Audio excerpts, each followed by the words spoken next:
இப்போ ஒரு நிமிஷம் கற்பனை செஞ்சு பாருங்க. தொடர்ந்து ஒரு 8-9 மணி நேரம் கம்ப்யூட்டர் ஸ்கிரீனையோ அல்லது மொபைலையோ பார்த்துக்கிட்டே இருக்கீங்க. இப்போ நிறைய பேருக்கு இதுதான் நடக்குது. ஆமா, கண்ணு பயங்கரமா எரியுது, தலைவலி ஆரம்பிக்குது, மூளையே ஒரு மாதிரி மந்தமா ஹேங் ஆன மாதிரி ஒரு ஃபீல் இருக்கும். கண்டிப்பா ஒரு மென்டல் ஃபேட்டிக் வந்துரும். கரெக்ட்.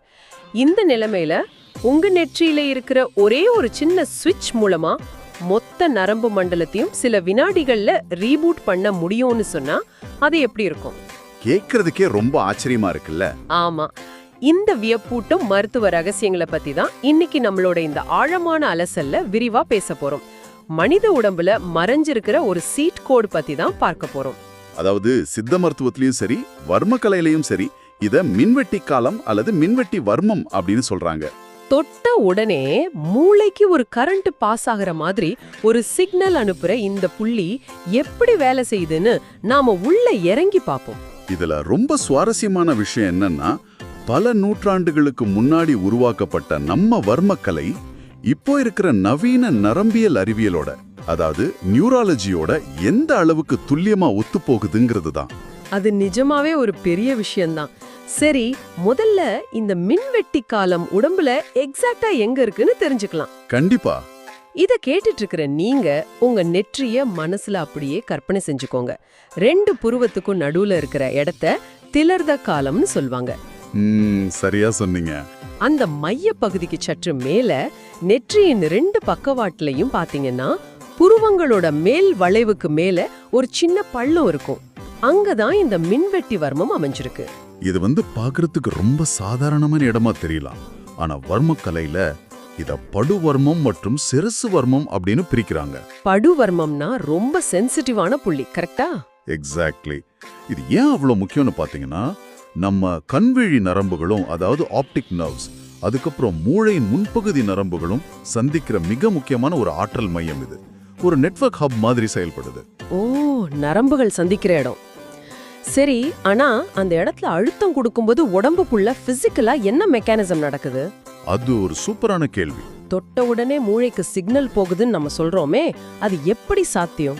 இப்போ நம்ம உடம்புல ட்ரைஜெமினல் நரம்பு அப்படின்னு ஒரு மிகப்பெரிய நரம்பு பின்னல் இருக்கு. இதுதான் முகத்துல இருக்கிற உணர்ச்சிகளை மூளைக்கு கொண்டு போற முக்கியமான பாலம். ஓகே, முகம் டு மூளை. ஆமா, இந்த மின்வெட்டி வர்மத்துல நாம ஒரு மென்மையான தூண்டலை ஏற்படுத்தும் போது அந்த ட்ரைஜெமினல் நரம்பு பாதைகள் மூலமாவும் கண்விழி நரம்புகள் மூலமாவும் உடனடியான மின்வேதி சமிக்கைகள், அதாவது எலக்ட்ரோகெமிக்கல் சிக்னல்ஸ். ஆமா, அந்த எலக்ட்ரோகெமிக்கல் சிக்னல்ஸ் மின்னல் வேகத்துல மூளைக்கு பாயுது. அப்போ நரம்பு வழியா ஒரு எலக்ட்ரிக் பல்ஸ் நேரா மூளைக்கு போகுது. அதனால உடம்புல என்ன மாற்றம் நடக்கும்? அந்த பல்ஸ் மூளைக்கு போன உடனே மூளையோட முன்பகுதி திசுக்களுக்கும் கண்களோட விழிக்கோளத்துக்கும் போற அந்த குறு நுண் ரத்த நாளங்கள் இருக்குல்ல, மைக்ரோ பிளட் வெசல்ஸ். கரெக்ட். அந்த மைக்ரோ பிளட் வெசல்ஸ் ரொம்ப சுருங்கி போயிருந்தா அதை சடனா இது தளர்த்தும். அட, அப்போ ரத்த நாளங்கள் தளரும் போது அந்த பிளாக்கான பைப்ல அடைப்பு நீங்கினதும் தண்ணி பீச்சி அடிக்கிற மாதிரி மூளைக்கும் கண்ணுக்கும் ரத்தமும் ஆக்சிஜனும் அதிவேகமா பாய ஆரம்பிக்குமா? பெர்ஃபெக்ட், அதே தான் நடக்குது. அந்த ஆக்சிஜன் சப்ளை அதிகரிக்கும் போது நெற்றி பகுதியில தேங்கி இருக்கிற அதீத அழுத்தம் உடனே குறையுது. வா, இத சித்த மருத்துவத்துல பித்தவாயு மற்றும் பித்தச்சூடு தணியுதுன்னு குறிப்பிடுறாங்க. பித்தச்சூடுனா வெறும் உடம்பு உஷ்ணம் மட்டும்தானா? இல்ல, அது வெறும் உஷ்ணம் கிடையாது. அது நரம்புகள்ல ஏற்படுற ஒரு அதீத ஸ்ட்ரெஸ். அந்த ஸ்ட்ரெஸ்ஸை இந்த வர்மம் உடனே சாந்தப்படுத்தி உடம்போட மேற்பகுதி ஆற்றலை டக்குன்னு சமநிலைக்கு கொண்டு வந்துடுது. இப்போ இந்த ரத்த ஓட்டம் கண்ணுக்கும் மூளைக்கும் இவ்ளோ வேகமா போகுதுன்னா, இப்போ நாம எல்லாரும் தினமும் ஃபேஸ் பண்ற ஒரு பெரிய பிரச்சனைக்கு இதுல விடை இருக்குன்னு எனக்கு தோணுது. நீங்க ஸ்கிரீன் ஃபேட்டிக் பத்தி சொல்றீங்க, கரெக்டா? அதேதான். ஸ்கிரீனை பார்த்து கண்ணு எரியுது, சோர்வாகுது, இந்த உலர்கண் அதாவது ட்ரை ஐ பிரச்சனை வருது. இதுக்கெல்லாம் இந்த வர்மம் எப்படி தீர்வாகுது? இப்போ நாம ஸ்கிரீனை தொடர்ந்து பார்க்கும்போது கண்ணை சுற்றியுள்ள தசைகளும் நரம்புகளும் பயங்கரமா இறுக்கமாயிடும். மின்வெட்டி வர்மத்தை தூண்டும் போது அந்த ரத்த ஓட்டம் அதிகரிச்சு கண்ணை சுற்றியுள்ள தசைகளை உடனடியா ரிலாக்ஸ் செய்யுது. ஓ, ரிலாக்ஸ் ஆகுறதால அந்த சோர்வு போயிடுது. ஆமா, இதுல இன்னொரு முக்கியமான மருத்துவ குணமும் இருக்கு. இது கண் அழுத்த நோய் எனப்படும் குளுக்கோமாவுக்கும் ஒரு சிறந்த துணை சிகிச்சையா இருக்கு. ஒரு நிமிஷம், குளுக்கோமாவுக்கா? ஆமா, அது மட்டும் இல்லாம நரம்பு தளர்ச்சியால ஏற்படுற திடீர் பார்வை மங்குதல், மாலைக்கண் நோய், இது எல்லாத்துக்குமே இது ரொம்ப ஹெல்ப்ஃபுல்லா இருக்கு. ஆனா நெற்றியில இருக்கிற ஒரு நரம்பு எப்படி கண்ணுக்குள்ள இருக்கிற திரவ அழுத்தத்தை குறைக்கும்? குளுக்கோமாவுக்கு மெற்றி நரம்புக்கும் என்ன சம்பந்தம்? இத ஒரு தண்ணி பலூன் உதாரணம் மூலமா பார்த்தா உங்களுக்கு ஈஸியா புரியும். சொல்லுங்க. உங்க கண்ணு ஒரு தண்ணி நிரப்பின பலூன் மாதிரி கற்பனை செஞ்சுக்கோங்க. நீங்க ஸ்கிரீனை பார்த்து பார்த்து உங்க ட்ரைஜெமினல் நரம்பு பின்னலும் அதை சுற்றியுள்ள தசைகளும் டைட் ஆகும்போது யாரோ அந்த பலூனை வெளியில இருந்து கையால அழுத்தி பிடிக்கிற மாதிரி ஒரு பிரஷர் உருவாகும். ஓகே. இதுதான் அந்த குளுக்கோமா அல்லது கண்ணழுத்த நோய்க்கான அடிப்படை காரணம். ஓ, அப்போ அந்த மின்வெட்டி வர்மத்தை தூண்டும் போது அந்த பலூனை அழுத்தி பிடிச்சிருக்கிற கை தளர்ந்துருமா? எக்ஸாக்ட்லி. இந்த வர்ம புள்ளியில நாம கொடுக்கிற தூண்டல் அந்த நரம்புகளோட இறுக்கத்தை தளர்த்துது. அந்த பலூன் அழுத்துற கை விலகின உடனே என்ன ஆகும்? உள்ள இருக்கிற பிரஷர் குறைஞ்சிடும். ஆமா, பலூனுக்குள்ள அதாவது கண் கோளத்துக்குள்ள இருக்கிற திரவ அழுத்தம் இயற்கையாவே குறைஞ்சிடும். அதனாலதான் பார்வை மங்குதல், விழித்திரை சம்பந்தமான கோளாறுகளுக்கு இது ரொம்ப உதவுது. அப்போ இது வெறும் வலிய மட்டும் குறைக்கிறது இல்ல, பிரச்சனையின் ஆணிவேரான நரம்பு மண்டலத்தையே இது சீராக்குது இல்லையா? கண்டிப்பா. கண்ணுக்குள்ள நடக்கிற இந்த மெக்கானிசம் ரொம்பவே ஆச்சரியமா இருக்கு. சரி, அப்போ இதே லாஜிக் ஒற்றை தலைவலிக்கும், அதாவது மைக்ரேனுக்கும் பொருந்துமா? 100% பொருந்தும்.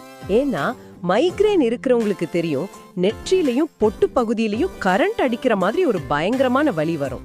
இருட்டு ரூம்ல போய் அமைதியா படுத்துக்கலான்னு தோணும். இந்த வலிய இந்த வர்மம் எப்படி குறைக்குது? இப்போ மைக்ரேன் வலி எதனால வருதுன்னு நம்ம முதல்ல கவனிக்கணும்.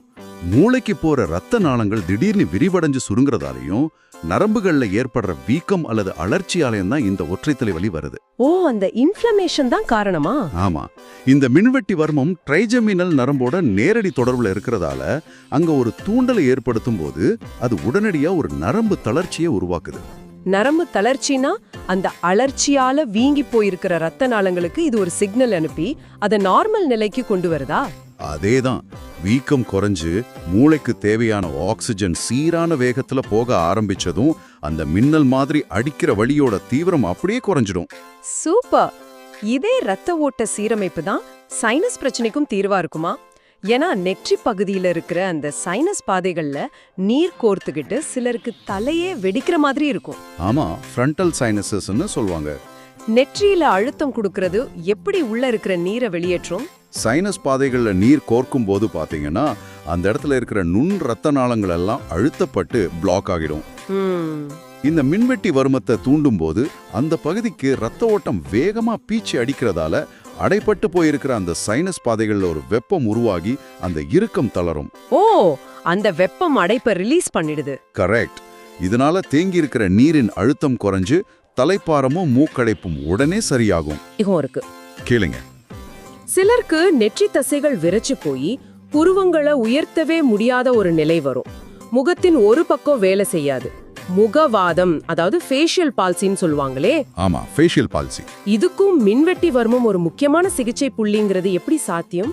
ஏன்னா முகத்தோட தசைகளை ஏற்கிற முக்கியமான நரம்புகள் எல்லாமே இந்த மின்வெட்டி வர்ம பகுதி வழியாதான் பயணிக்குது. அந்த நரம்புகள்ல ஏற்படுற அடைப்போ முடக்குமோ தான் முகவாதத்துக்கு காரணம். ஓ, அந்த பாத்வேல தான் பிரச்சனை. ஆமா. அதனால இந்த இடத்துல அந்த எலக்ட்ரோகெமிக்கல் சிக்னலை நாம அனுப்பும்போது முடங்கி போன நரம்புகளுக்கு மறுபடியும் ஒரு ஜம்ப் ஸ்டார்ட் கிடைக்குது. வாவ். பேட்டரி டவுன் ஆன வண்டிக்கு நாம இன்னொரு பேட்டரியில இருந்து கேபிள் மூலமா பவர் கொடுத்து ஸ்டார்ட் பண்ற மாதிரி இருக்கு. எக்ஸாக்ட்லி அதே மெக்கானிசம் தான் இங்கேயும். இதெல்லாம் பிசிக்கலா உடம்புல நடக்கிற ஒரு விஷயம். ஆனா மன ரீதியாவும் இந்த வர்மம் பெரிய மாற்றங்களை ஏற்படுத்துதுன்னு நாம படிச்ச சோர்ஸ் குறிப்புகள்ல இருக்கு. ஆமா, சைக்கலாஜிக்கலாவும் இதோட இம்பாக்ட் ரொம்ப அதிகம். மூளையின் முன்பகுதியை விழிப்படைய செஞ்சு மனச்சோர்வு, தூக்கமின்மை, கவனச்சிதறலை போக்கி ஒரு நல்ல விழிப்புணர்வு, அதாவது ஃபோக்கஸ் தருதுன்னு சொல்லப்பட்டிருக்கு. கரெக்ட். எனக்கு என்ன சந்தேகம்னா, உடல் ரீதியான ஒரு தூண்டல் முகத்துல இருக்கிற ஒரு புள்ளியை தொடுறது மூலமா எப்படி நம்ம மன அழுத்தம் குறையும், தூக்கமின்மை எப்படி சரியாகும், இதை நியூராலஜிக்கலா எப்படி புரிஞ்சுக்கிறது? நல்ல கேள்வி. மூளையோட முன்பகுதியை நரம்பியல் அறிவியல்ல ப்ரீஃப்ரண்டல் கார்டெக்ஸ் அப்படின்னு சொல்லுவாங்க. ப்ரீஃப்ரண்டல் கார்டெக்ஸ் நம்மளோட சிந்தனை, முடிவெடுக்கிற திறன், கவனக்குவிப்பு, உணர்ச்சிகளை கட்டுப்படுத்துறது, இது எல்லாமே நடக்கிற முக்கியமான மையம் இதுதான். ஓகே. நாம ரொம்ப ஸ்ட்ரெஸ்ஸா இருக்கும் போதோ இல்ல தூக்கம் சரியில்லாதப்போ என்ன ஆகும்னா இந்த முன்பகுதி மூளையோட செயல்பாடு மங்கிடும். ஒரு மாதிரி எப்பவுமே குழப்பமா இருக்கும். இத நான் எப்படி பாக்குறேன்னா, உங்க கம்ப்யூட்டர் பிரவுசர்ல ஒரு 50 டேப் ஓபன் பண்ணி வச்சிருந்தா சிஸ்டம் எப்படி ஹேங் ஆகுமோ அப்படி ஆயிடும் நம்ம மூளை. அந்த டேப்ஸ் எல்லாம் க்ளோஸ் பண்ணாதான் சிஸ்டம் ஃபாஸ்டா ஒர்க் ஆகும் இல்லையா? Perfect analogy. அந்த 50 டேபையும் இது எப்படி க்ளோஸ் பண்ணுதுன்னு சொல்றேன் கேளுங்க. இந்த மின்வெட்டி வர்மம் நேரா அந்த முன்பகுதி மூளை நரம்புகளோட இணைஞ்சிருக்கு. ஓகே. இந்த இடத்துல ஒரு தூண்டல் கொடுக்கும்போது ரத்த ஓட்டம் நேரா மூளையோட முன்பகுதிக்கு பாய்ந்து அந்த டேப்ஸ் எல்லாத்தையும் க்ளோஸ் பண்ணி சிஸ்டத்தை கிளியர் பண்ற மாதிரி மூளையை விழிப்படைய செய்யுது. அட, அதனால உடம்புல நடக்கிற ஒரு ரசாயன மாற்றம் நம்ம மனநிலையை மாற்றி அமைதியையும் ஒரு ஷார்ப்பான ஃபோக்கஸையும் கொடுக்குது. இது ரொம்பவே பவர்ஃபுல்லான விஷயமா இருக்கே. கண் எரிச்சலை குறைக்குது, மைக்ரேன் வலிய போக்குது, மூளையே கிளியர் பண்ணி ஃபோக்கஸ் கொடுக்குது. ஆமா, நிறைய பெனிஃபிட்ஸ் இருக்கு. இப்போ நானே இந்த ஸ்கிரீனை பார்த்து பார்த்து எனக்கும் கொஞ்சம் நெற்றி வலிக்கிற மாதிரி இருக்கு. நான் அப்படியே என் நெற்றியில புருவத்துக்கு மேல கைய வச்சு அந்த மின்வெட்டி வர்மத்தை மெதுவா அழுத்தி பார்க்கட்டுமா? Wait, stop. உங்க கையை முதல்ல நெற்றிலேருந்து எடுங்க. தயவு செஞ்சு அதை செய்யாதீங்க. ஏன், என்னாச்சு? இது விளையாட்டோ இல்ல சாதாரணமா நாமளே யூடியூப் பார்த்து ட்ரை பண்ணி பார்க்குற விஷயமும் கிடையாது. இந்த வர்மத்தை பத்தி நம்ம ஆரம்பத்துல பேசும்போதே நான் சொன்னேன், இது ஒரு படுவர்மம் அப்படின்னு. ஆமா, படுவர்மம்னு சொன்னீங்க. அப்படின்னா ரொம்ப ரொம்ப சென்சிட்டிவான, அதே சமயம் ஆபத்தான புள்ளி இது. படுவர்மம்னா கொஞ்சம் ஆபத்து அதிகம்னு தெரியும். ஆனா இதுல இவ்ளோ நன்மைகள் இருக்குன்னு பேசிட்டு இருக்கோம். நாமே மெதுவா தொட்டா என்ன ஆயிடும்? நீங்க கொஞ்சம் தப்பா அழுத்தம் கொடுத்தாலோ அல்லது அந்த இடத்துல பலமா அடிபட்டாலோ என்ன ஆகும் தெரியுமா? என்ன ஆகும்? உடனே கண்கள் இருண்டுடும், தற்காலிகமா கண் பார்வை பறிபோகும், பயங்கரமான தலைச்சுற்றல் வரும், அல்லது அந்த நபர் அடுத்த செகண்ட் அப்படியே மயக்கம் போட்டு விழுந்துடுவார். என்னது, தற்காலிக பார்வை இழப்பா? மயக்கமா? வெறும் ஒரு சின்ன புள்ளியில அழுத்துறதால எப்படி இவ்ளோ பெரிய பாதிப்பு ஏற்படும்? ஏன்னா நான் முன்னாடியே சொன்ன மாதிரி கண் நரம்புகளும் மூளை நரம்புகளும் ஒன்னா சேர்ற இடம் அது. அங்க நாம தப்பா அதிகப்படியான அழுத்தம் கொடுக்கும்போது மூளைக்கு ஒரு பெரிய எலக்ட்ரிக் ஷாக் கிடைச்ச மாதிரி ஆயிடும். ஓ, ஓவர்லோட் ஆகிடுமா? ஆமா, நரம்பு மண்டலம் பயந்து போய் தன்னைத்தானே பாதுகாத்துக்க மொத்த சிஸ்டத்தையும் தற்காலிகமா ஷட் டவுன் பண்ணிடும். அதனாலதான் திடீர்னு பார்வை போகுது, மயக்கம் வருது. கேட்கவே கொஞ்சம் பயமா தான் இருக்கு.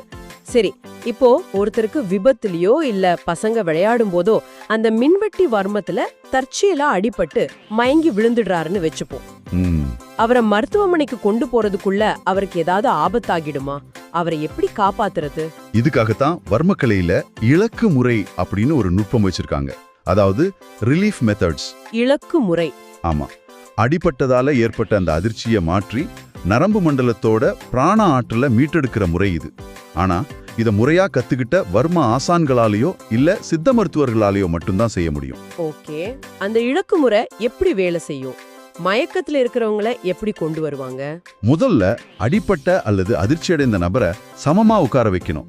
மின்வெட்டி வர்மத்துல அடிபட்டிருக்கேன்னு மறுபடியும் அதே இடத்துல போய் கை வைக்க கூடாது. ஓ, அங்க தொடக்கூடாதா? ஆமா, உடம்புல இருக்கிற வேற சில வர்ம புள்ளிகளை தூண்டணும். குறிப்பா கொண்டக்கொல்லி, பிடரிக்காலம் மற்றும் சுழிமுனை அப்படின்னு தலையோட மற்ற பகுதிகளில் இருக்கிற வர்மங்களை முறையான தடவல் மற்றும் தட்டல் நுட்பங்கள் மூலமா வர்ம ஆசான்கள் இயக்குவாங்க. இத கேட்கும்போது எனக்கு என்ன தோணுதுன்னா, ஒரு வீட்ல ஷார்ட் சர்க்யூட் ஆகி மெயின் ஸ்விட்ச் ட்ரிப் ஆயிடுச்சுன்னா எரியற வயரை தொடாம மெயின் போர்ட்ல போய் வேற சில ஸ்விட்சுகளை ஆபரேட் பண்ணி பவரை ரீஸ்டோர் பண்ணுவோம்ல, அந்த மாதிரி இருக்கு. ரொம்ப கரெக்டான உதாரணம். அந்த கொண்டைக்கொல்லி, பிடரிக்காலம் புள்ளிகளை இயக்கும் போது அடைபட்டு போன பிராண ஆற்றல் மறுபடியும் உடல் முழுக்க சீராக பாய ஆரம்பிக்கும். ஓ, எனர்ஜி ஃப்ளோ நார்மல் ஆயிடும். ஆமா, மூளைக்கு சென்ற அதிர்ச்சி விலகி அந்த நபர் உடனே இயல்பு நிலைக்கு திரும்புவார். அதனாலதான் நான் மறுபடியும் ரொம்ப ஸ்ட்ராங்கா வலியுறுத்துறேன், எந்த காரணத்தை கொண்டும் வர்மக்கலை நிபுணரோட நேரடி வழிகாட்டல் இல்லாம இந்த புள்ளியில சுயமாக அதிக அழுத்தம் கொடுக்கவோ அல்லது சிகிச்சை அளிக்கவோ கண்டிப்பா கூடாது. ரொம்பவே முக்கியமான எச்சரிக்கை இது. நன்மைகள் எந்த அளவுக்கு இருக்கிறதோ அதே அளவுக்கு ஆபத்தும் இதுல ஒளிஞ்சிருக்கு. சரி, இன்னைக்கு நாம பார்த்தது ஒரு முறை சுருக்கமா ரீகேப் பாத்திரலாம். கண்டிப்பா. நெற்றி புருவங்களுக்கு சற்று மேலே இருக்கிற இந்த மின்வட்டி காலம் ட்ரைஜெமினல் மற்றும் ஆப்டிக் நரம்புகள் மூலமா மூளைக்கு மின்னல் வேகத்துல எலக்ட்ரோகெமிக்கல் சிக்னல்களை அனுப்புது. ஆமா, அது மட்டும் இல்லாம மூளை மற்றும் கண்களுக்கு இரத்த ஓட்டத்தை அதிகரித்து குளுக்கோமா, உலர்கண், ஒற்றை தலைவலி, சைனஸ், முகவாதம்னு பல உடல் சார்ந்த பிரச்சனைகளை இது குணப்படுத்துது. அது போக மன ரீதியாவும் ஹெல்ப் பண்ணுது. கரெக்ட். மூளையின் முன்பகுதியை தூண்டி மன அழுத்தம் மற்றும் தூக்கமின்மையை போக்கி கவனக்குவிப்பை அதிகரிக்குது. அதே சமயம் இது ஒரு படுவர்மம் என்பதால் சுயமாக செயல்படக்கூடாது, மீறினால் தற்காலிக பார்வை இழப்பு அல்லது மயக்கம் வரும் என்பதையும் நாம ரொம்ப தெளிவா தெரிஞ்சுக்கிட்டோம். இதை கேட்டுட்டு இருக்கிற நீங்க இனிமேல் உங்க நெற்றிய சாதாரணமா பார்க்க மாட்டீங்கன்னு நான் நம்புறேன். உங்க புருவத்துக்கு மேல இவ்வளவு சக்தி வாய்ந்த ஒரு ஓவர்ரைட் ஸ்விட்ச் ஒளிஞ்சிருக்கு. அதுவும் நம்ம உடம்புக்குள்ளேயே இருக்குங்கிறதா பெரிய ஆச்சரியம்.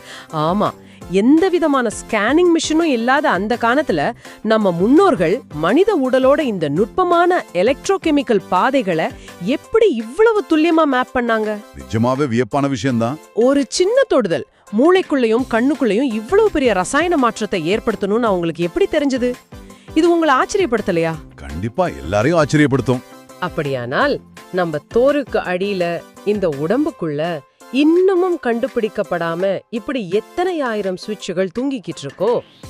மனித உடல் அப்படிங்கிற இந்த மாபெரும் ரகசிய பெட்டிக்குள்ள இன்னும் என்னென்ன அற்புதங்கள் ஒளிஞ்சிருக்கோ அதை பற்றி சற்றே சிந்தித்து பாருங்கள். மீண்டும் அடுத்த ஆழமான அலசலில் சந்திப்போம்.